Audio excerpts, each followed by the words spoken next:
Soul winning! Soul winning! Merong crown of rejoicing, may gantimpala ang mananampalataya na nagbabahagi ng salita ng Diyos.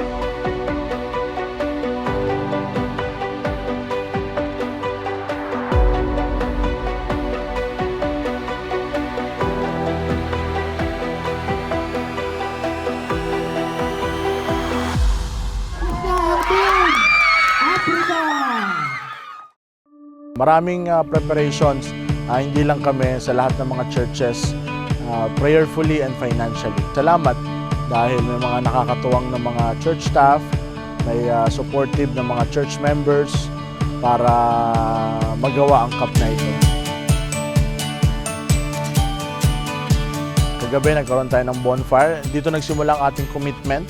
Sa gabing yon, magsisimula ang bagong yugto na kung saan yung pangako natin sa Panginoon sa paglilingkod lalong mag-aapoy. Magkakaroon tayo of course ng Amazing Race, yan, para talagang lalo tayong ma-excite. Magkakaroon tayo ng Amazing Water. Tapos sa mahalaga na hindi nawawala sa camp natin, yung ating question and answers.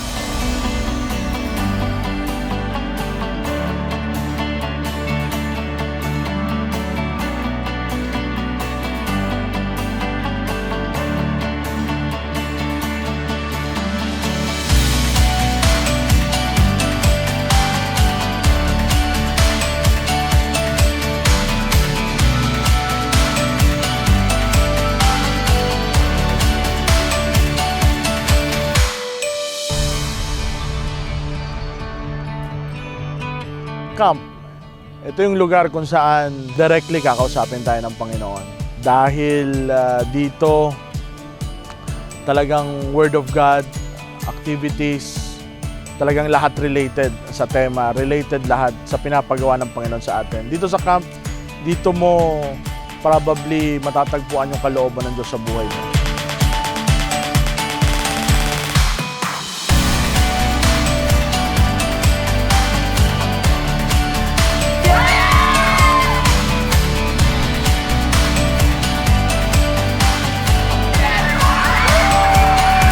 A lot of activities pa, tulad ng singing, tulad ng Bible storytelling, witnessing, musical, literary, paggawa ng booth.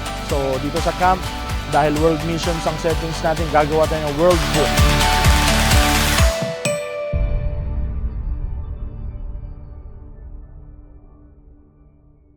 For the greatest thing mine eyes have seen is the changing of a life.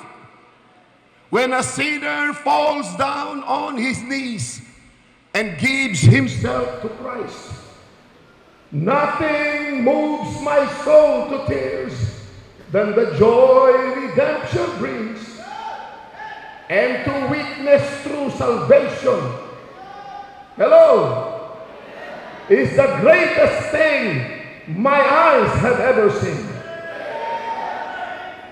Wala nang dadakila pa kung hindi ang tao'y maligtas.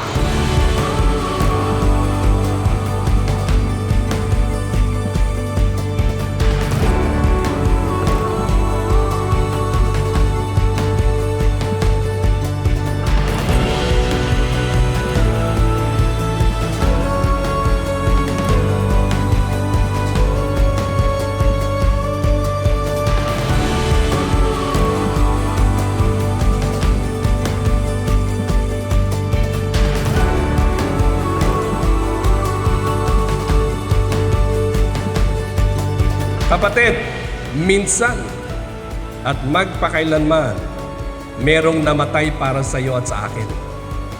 Amen? Minsan at magpakailanman, merong nagbigay ng buhay para sa atin. Sino po yan? Sino po yan? ang ating Panginoong Jesus.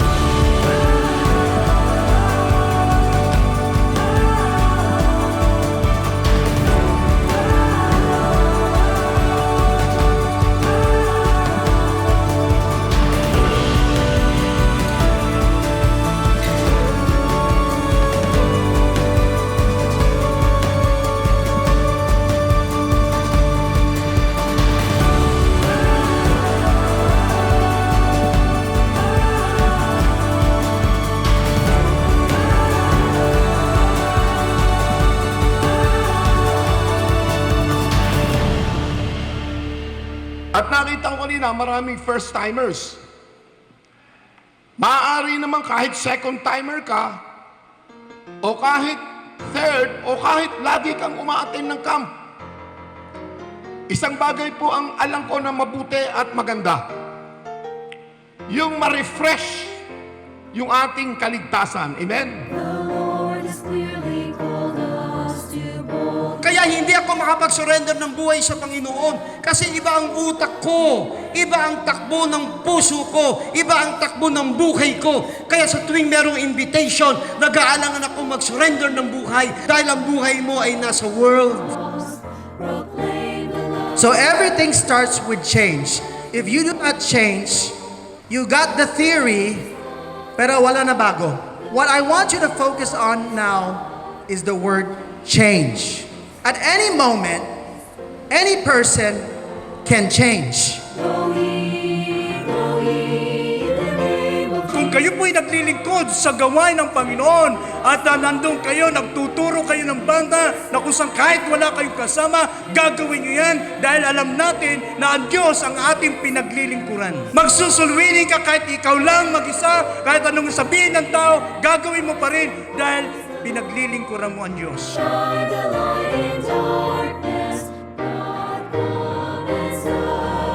Very effective at very powerful ang camp dahil away from home for almost a week.